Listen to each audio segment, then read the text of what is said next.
Gonzalez, match clou della 24esima giornata del girone B d'eccellenza. Opposti e Granata, terzi della classe a soli 6 punti dalla vetta occupata dal Paternò, i campioni regionali di Coppa Italia. Una sfida che si rinnova per la quarta volta, rievocando equilibrio e pathos che hanno scandito i precedenti incontri stagionali, che hanno visto gli etnei spuntarla ben 2 volte su 3. A farla da padrone sono le assenze pesanti da entrambe le parti. Se il Giarre non può contare sugli squalificati Arena, Capitao e Urso, il Rosolini deve far fronte all'assenza del proprio fantasista Luigi Ricca, per lui stagione finita, e di capitan Emanuele Monaco. Agli ordini del direttore di gara Giuseppe Costa della sezione di Catanzaro, coadiuvato dagli assistenti Lunelio di Catania e Calandra Sebastianella di Messina, le due squadre fanno ingresso in campo davanti ad una buona cornice di pubblico. Davanti a Mangione, linea difensiva a 4 da destra verso sinistra con Giuffrida, Lopes, Mannino e Castro, mediana di qualità affidata alle geometrie di Messina, spalleggiato da Iuculano e Barbaro, con Franzino nelle vesti di rifinitore per le punte Agudiac e Bellavita. Ospiti che modificano assetto tattico passando dal canonico 3-5-2 al 4-3-3. Davanti a Barbagallo, pettinato e Maimone ai lati di Zappalà e Trovato, Viglianisi in cabina di regia coadiuvato in mezzo da Spampinato e Giuffrida. In avanti tridente composto da Cocimano, Abate e Leotta. Prima di dar avvio alle danze, entrambi i capitani depongono una corona di fiori in memoria di Antonio Malandrino, lo sfortunato portiere, scomparso tragicamente lo scorso dicembre e ricordato, come sempre accade, pochi istanti prima del fischio d'inizio. Partenza forte, e non è una sorpresa per il Rosolini che al 7° minuto centra il palo con Franzino, conclusione che viene rettificata in rete da Castro, pizzicato però in posizione di fuorigioco.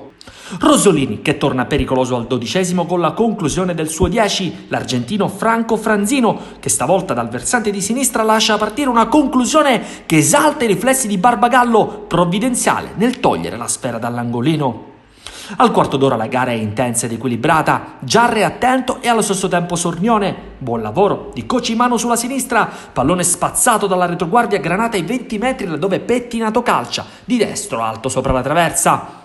Al 19° il match cambia copione, imbucata di Viglianisi in luogo di Leotta, che ha il merito di scappare alla marcatura di Mannino, abile a presentarsi a tu per tu con Mangione che vince il duello, pallone vagante raccolto da Abate che implacabile sotto porta.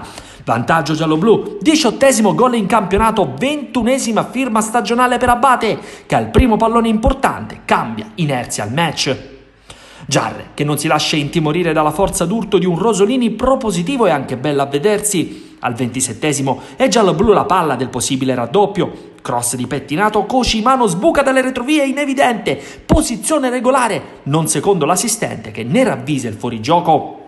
Il quarto d'ora finale è tutto di marca Granata. Alla mezz'ora, sugli sviluppi di un angolo dalla sinistra incornata di Mannino, Barbagallo mette le ali, deviando il pallone sopra la traversa. È un Giarre che lascia campo, fase di gioco in cui Rosolini si fa apprezzare per generosità e fantasia.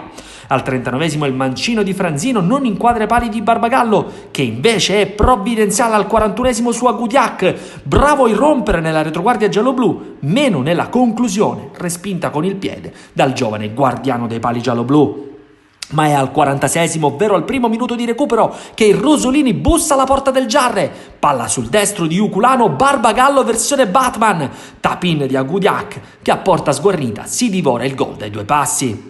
È l'ultima istantanea di un primo tempo al fulmicotone, ben interpretato da entrambe le squadre ma chiuso in vantaggio da un Giarre ben messo in campo e pungente negli spazi concessi dai padroni di casa. La ripresa non si discosta dai parametri della prima frazione di gioco, primo squillo di marca Rosolini già al 3° minuto con il tiro a giro di Bellavita che si spegne sulla traversa. Prima rappresaglia di una seconda frazione di gioco all'arma bianca per il Rosolini alla disperata ricerca del pari. Giarre che di contro può raddoppiare al 9° su punizione, il mancino di Maimone però si spegne al lato. Gialloblu che attaccano con grande convinzione a destra laddove Leotta, pescato magistralmente da Viglianisi, mette in serie difficoltà l'operato Granata e quello dell'assistente Lunelio, che va a sbandierare con qualche istante di ritardo la posizione del numero 11, involatosi verso la porta di Mangione. Rosolini che torna a bussare dalle parti di Barbagallo e quando lo fa sono sempre dolori per i gialloblu. Al 20° Barbagallo è ancora prodigioso su Franzino, tutto solo sul versante di destra. Opportunità che un minuto dopo viene replicata dal Toro in maglia numero 9 Agudiac, che in posizione assolutamente regolare spara a salve a 2 passi dal portiere del Giarre, che non può far altro che ringraziare. Attacco asfissiante operato dai padroni di casa che al 33esimo producono sempre sulla corsia di destra e sempre con l'inesauribile Franzino l'assist per Bellavita che a botta sicura calcia trovando il muro difensivo e decisivo di Trovato. Minuti finali concitati al cardiopalma, Rosolini in avanti all'impazzata alla ricerca del gol del pareggio, Jarre disciplinato e anche pericoloso in contropiede, come a 5 dal termine quando Giuffrida di controbalzo non inquadra la porta. Ma è al 43esimo che le proteste degli ospiti si fanno vibranti. Cross dalla sinistra di Maimone arriva come una sentenza abate per il gol dello 0-2, vanificato dalla bandierina dell'assistente Lunelio. Il preludio ad un finale ancora più concitato. Siamo nel recupero, angolo dalla destra, pallone che spiova in area di rigore all'altezza del secondo palo, dove Messina, tutto solo, manca, porta sguarnita il gol dell'1-1. Finale, senza soluzione di continuità, con il Jarre che torna a rendersi pericoloso con Abate, ipnotizzato da Mangione anch'egli strepitoso come il collega Barbagallo, sulla conclusione del numero 9 giallo-blu. Proprio Mangione vive gli istanti finali catapultato nell'area di rigore del Jarre, che soffre sino al quinto minuto di recupero senza tuttavia capitolare. Finisce 1-0 per gli etnei, che ripropongono con grande convinzione la candidatura in zona playoff, respinte le velleità di gloria per un Rosolini che può e deve ripartire dal gioco e dalle tante palle e gol prodotte. Già richiamato al ritorno di Coppa Italia contro il San Luca mercoledì e successivamente alla sfida contro il Paternò, Rosolini che andrà nella tana del Carlentini per dimenticare al più presto la seconda sconfitta patita tra le mura amiche.